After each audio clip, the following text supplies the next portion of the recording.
From Florida's Space Coast, this is Your Career. Welcome to Your Career. I'm Debbie Featherston, your host, and with me is Jean Newell. She is a marketing and branding expert and entrepreneur. Jean, thank you for taking time out of your crazy schedule to join us. It's my pleasure to always be here with you. Well, I'm so excited about this particular topic, which is partnership branding. We've talked a lot about personal branding and how that's impacting job seekers and individuals, as Right. you know, right? Mm-hmm. But tell me, and tell the viewers a little bit about this partnership branding. Help us understand the concept. Well, the concept is you want to partner with other like-minded businesses that have a similar credibility or a similar spotlight, so you all shine together and build a bigger brand. And as an example, I do a lot of seminars for Career Source Brevard, as you do as well. We talk about partnering with people because of the financial advantages of having someone else help with your marketing. But as an example that I use during my seminars, and you can play along with me. Okay. So if I was say a wedding planner, and I wanted to send out an envelope just talking about my wedding planning, maybe one piece of paper. A lot of people don't realize that in that one envelope, you can actually put two pieces of paper for the same 1 ounce stamp. So why are we wasting space? We've got space in that envelope. So if I partnered with other like-minded businesses that are after the same target audience, but they're not in competition with me. Mm-hmm. So as an example, what would you say a like-minded business would be with the same target audience? Well, I would say if you're talking about a wedding planner, I would talk about somebody that's in floral, photography, wedding dresses, tuxes. Right, limousine services. Limousines, so if venues, right? That's exactly, tent rentals, chair rentals. If you could partner with them and say, listen, I'm going to target 1,000 people that I know are engaged right now. They may have a similar list, or they may have an overlapping list, and you get other people to buy into your mail out. So you rent out. It's basically renting out space in your envelope. Okay. You know, we get those things anyway Sure. in the mail, the coupons that all come together, and they're just sharing in the expense. So if you rented out your two pieces of paper, that's 4 sides, but if you divide a couple of them in half, that's as much as 8 sides. So you could get 8 people to share in your expenses. So what if I'm hearing you correctly then, really partnership branding is a collaboration of like-minded companies. Exactly. And the good and the bad, there's good and bad on that. The good thing is that you have other people that have a similar reputation, and whatever you have in your envelope, let's call it that, or your campaign, they're going to share in your success and you're going to share in their success. So it's great because you can take a smaller business, and just by associating with these other larger businesses, it gives you that much more credibility. And of course, the downside of that is Right. you want to make sure you handpick these people, because if all of a sudden they don't have the same ethics or something's happening in their business that's a negative concept, negative impact, it's going to be a negative impact on your business as well. So there's that great opportunity to partner with financial advantages as well as the credibility. You know, a lot of businesses are doing this right now and they don't even realize it. I was going to ask, it sounds like something that people have been doing for a while, but maybe they're not as cognizant. Exactly. Or they're not, for an example, we were talking earlier, every retail store has a brand, and every company has a brand, which is basically your personality, as your mission statement is what you stand for. Right. We all know that the check mark means Nike, and we know what Nike stands for. They don't even have to advertise Nike anymore, just a check mark. Right. So Walmart has a completely different brand than a boutique or Dillard's or Macy's. So you're not going to find necessarily the same products in both stores. And so you, as an entrepreneur or an inventor or anything, you want to take your product and make sure it's in the right spot, because their reputation reflects on your reputation.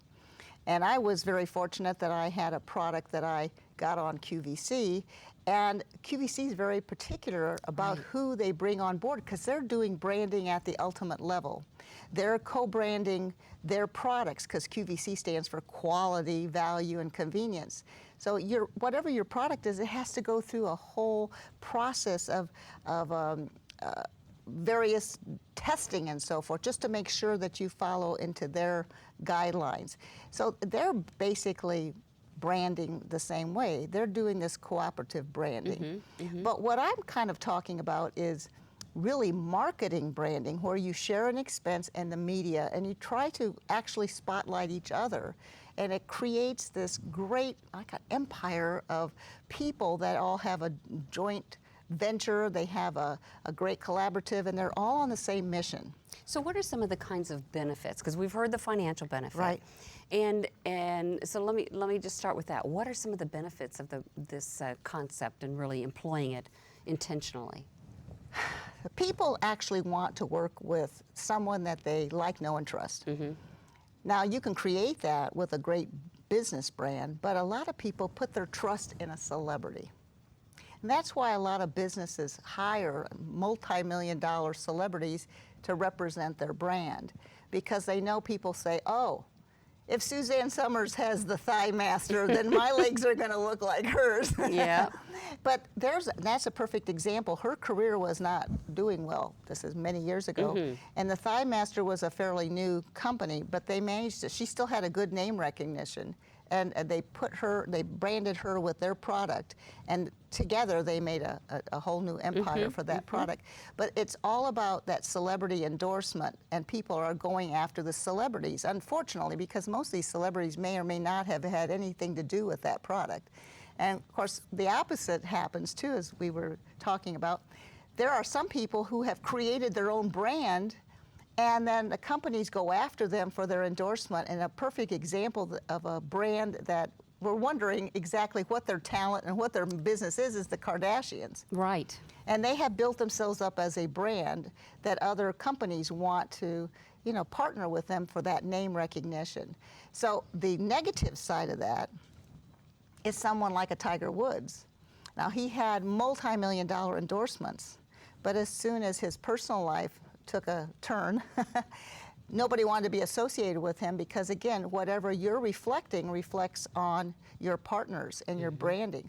Now, from a local level, it's wonderful because you have an opportunity, and we can talk about this, the radio show that I've done, the media, you're always looking for media exposure. So sometimes if you can collaborate with other people and get that media exposure, it just elevates your brand. Plus, it's the fastest word of mouth that you can get is that national exposure or that media exposure. So we really want the media to be our friends. Exactly. And we want to leverage those relationships. Exactly, because your next door neighbor talking about you on Facebook is wonderful, but you get your local newspaper or your local television station doing an interview, or your local paper doing an article, that's still word of mouth. Yeah. But it's word of mouth on steroids. It's the way to really build a brand quickly. So the partnership branding, it sounds like it can be done by a very small business. Even a startup could leverage this kind of a partnership. Right, right.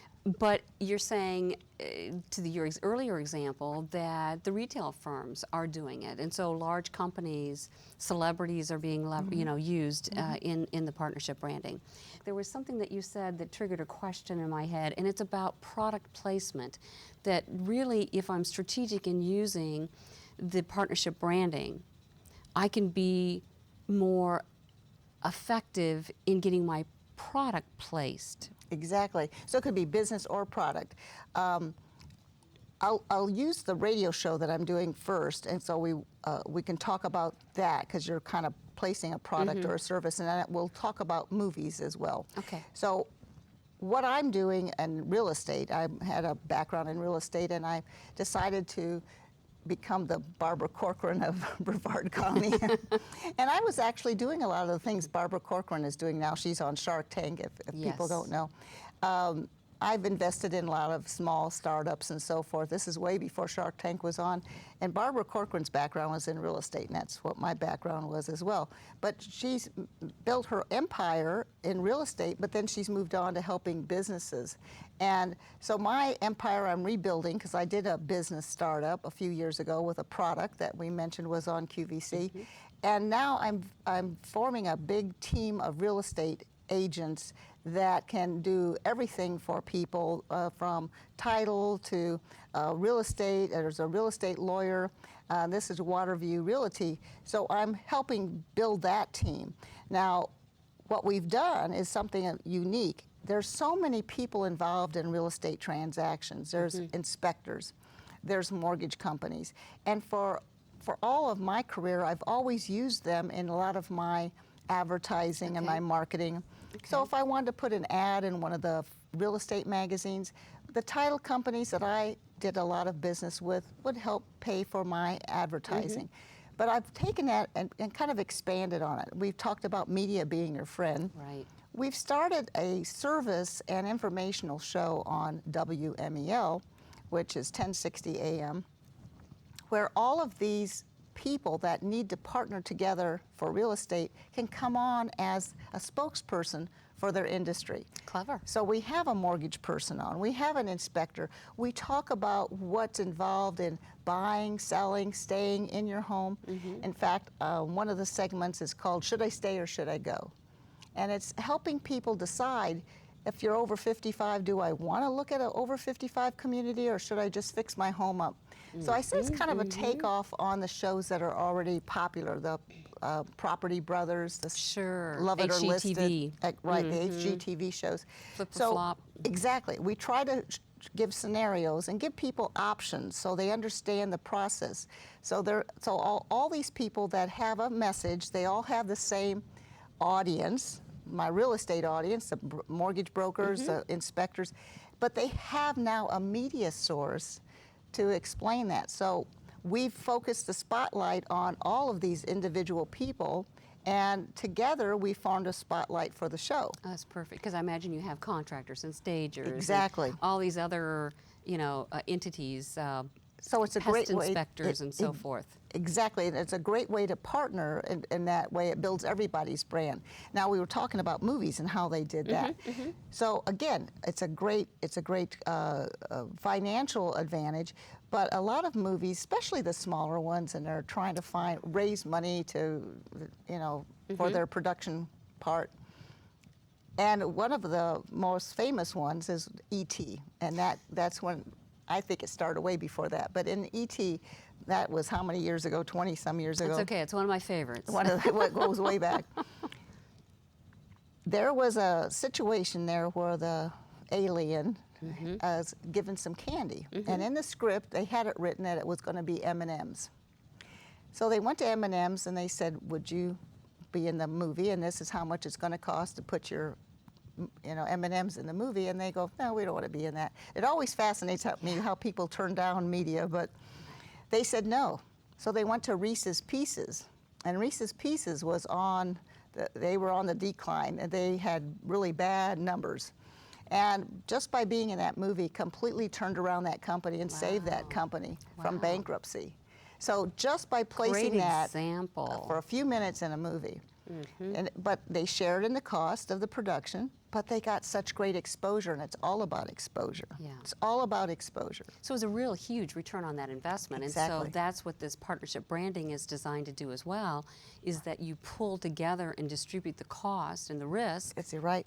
But hopefully everybody ends up coming to the table a winner. That's exactly right. So it's finding those sources.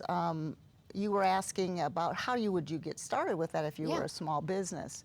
So first I would say let's sit down with someone, and you need some help figuring out who else is in your circle of influence, Right. So we were using the example of the wedding planner. That was kind of easy because there's so many things. Right. But anything that you're doing, there's always someone there that can help. I even remember when I used to work for builders, there was always the pool person, the pool company, there was the appliance companies, and they always used very well-known pool companies and appliance companies and flooring and so forth.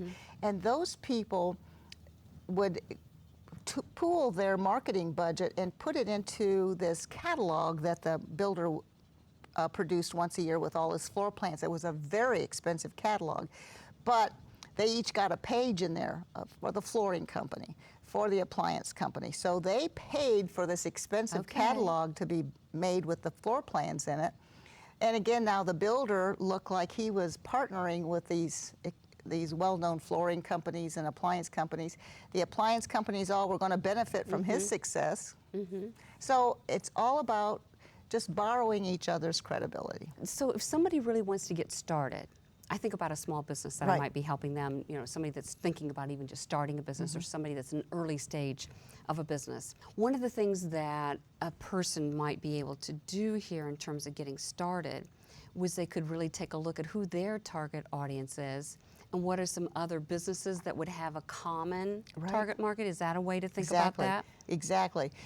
And if you're stuck and trying to figure that out, you can even go with your neighbors. So if you're in a shopping center, you could just get the rest of the shopping center involved.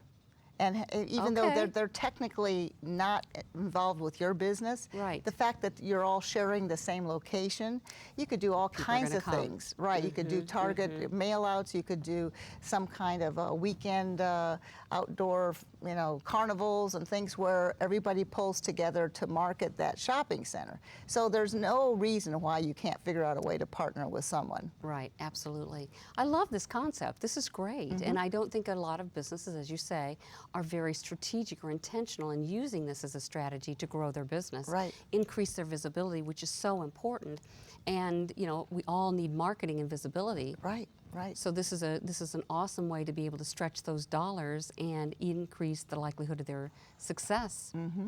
That's excellent, Jean. We talked about, you know, a downside being that if you have a celebrity that you're using to represent the business, the Tiger Woods kind of situation, unfortunately. Are there other downsides to this? Are there things that people need to think about to safeguard themselves? How do they get out of this partnership agreement? And you know, well, that's the other thing. You don't, if they need to, they don't necessarily sign. You're not signing a business agreement, so it's not. It's a little easier just to back out, and all of a sudden you're not advertising with them anymore. But it is, that's why I handpick every single person that's on the radio show with me. Since our credibility is reflected on each other, I handpick these people. I make sure that they have a reputation that I've used them or someone I know have used them as a testimonial, because that's the worst thing you can do. I hate to recommend people because doggone it, when I have somebody that I like and I recommend them to someone, then that's the... Pressure's on you. I get the call. They didn't call me like you said they were going to. So you think, oh my gosh, you hate to recommend people. So I'm very, very particular of who comes on that show, because I have a theory that whoever's holding a microphone, whether it's pinned to us or we're holding it, holds the power. Because that microphone is so powerful that it's the same message. When I work with small businesses, I tell them the first thing you want to do is you want to create the impression that you are the expert in your field. And the only way to do that is you have to get in front of people. So find all the opportunities you can to speak in front of the Rotary, to speak in front of the Chamber on a subject that is interesting to people. You don't want to just talk about your product. You want to talk about what your product or service can do for them. So it's always an expert's opinion on your product or service. You want to get in front of people. So you start off just with 10 or 15 people in a room, and you start expanding to seminars. But eventually you're telling your same story, but if you've got the microphone or the megaphone, you're now talking to hundreds of people. So thousands of people, depending on your audience. Exactly. So why kind of waste your time telling people about your product in front of 10 people? That's how you have to start. You want to have that microphone. You want to be visible. I have a seminar, it's kind of a funny name to it, but it's all about exposing yourself. You want to be out there in the media. So the name of my seminar is called How to Expose Yourself Legally Without Getting Arrested. Yes, attention getting. But the point is, you have to figure out ways to get yourself the spotlight. Right. And as a visual, I was in theater years ago, and when someone had a solo or they had a special speech that they were going to give, if there was 10 people on the stage, the spotlight would focus on that one person, and everyone else was in the dark, because the spotlight said this person we're spotlighting for this special presentation. But if there's 10 people on the stage and every single person has a spotlight on them, all of a sudden the entire stage is lit up. So you actually share in each other's success. And so the spotlight is on everyone, everyone benefits from it. So there are some downsides. You just have to be careful, because like my mother used to say, be careful who you hang around with, who your friends are, because their reputation is your reputation. So you have to be very careful. And a lot of times things happen that you don't expect. We were talking about Paula Dean and different people, and who'd ever guess. But let me tell you, those people bail quickly. They really and do. it's a shame that that happens. But when you're deciding on your partners, you want someone that has a great reputation already, has some credibility. Obviously, you'd want somebody with a higher credibility and a higher reputation than you have, so it helps pull you up faster. Maybe a more established firm would be great for you to consider working with. To your point, Jean, you want to look for somebody that shares your customer focus. Right. You know, if you're very customer focused, you want somebody that shares those values around customer care and the integrity that they follow up with their products, you know, the quality of their service, those kinds of things. So you want to, in looking at it, you want to find somebody that's going to have shared values and principles.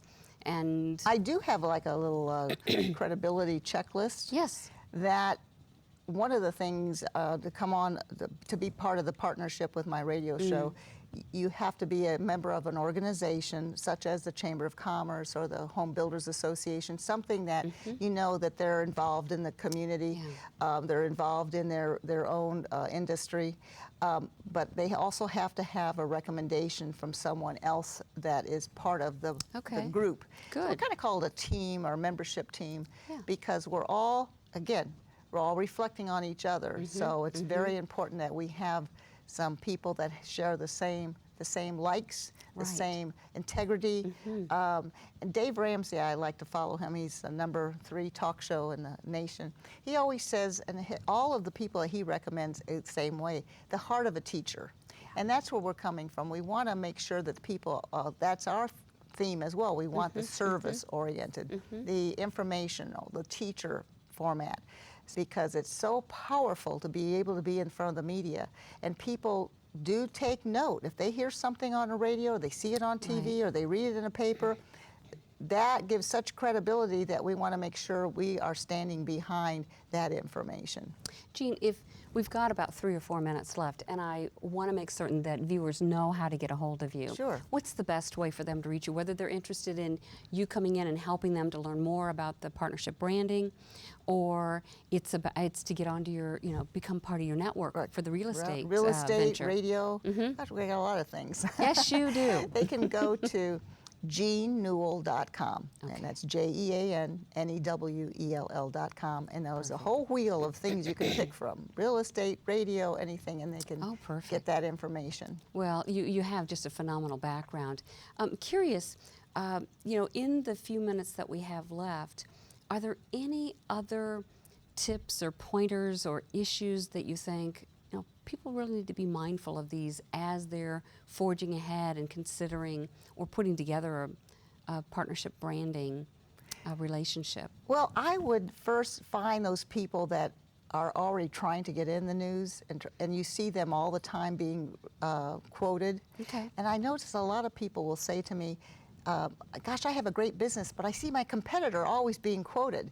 You've got to make sure you're newsworthy and that the media likes you. You've got to be you've got to have media be your friend. Yeah. They've got to be your word of mouth. So I'm always looking for people that I see that understand marketing and they understand what the responsibility is, and then those are the people that I want to join my firm. I don't want necessarily someone so green that they're still shaky on what their reputation is going to be. You want somebody a little bit more established. So I'm always looking for those people already in the news. So you might want somebody that's not only just in the news, but what about the social media and what role does that play as well? Exactly. The Twitters, the LinkedIn. And you know you have to do Facebook. that first, because if you do get a chance to be interviewed, the media is they realize that their reputation is at stake. They're going to check out your background. The first thing they're going to do is Google search you.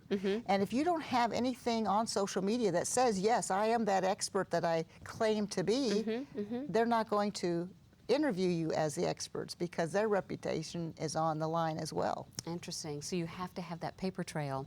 Exactly. So you have to create, you have to be your own PR agent in the beginning. You have to create that expertise on social media.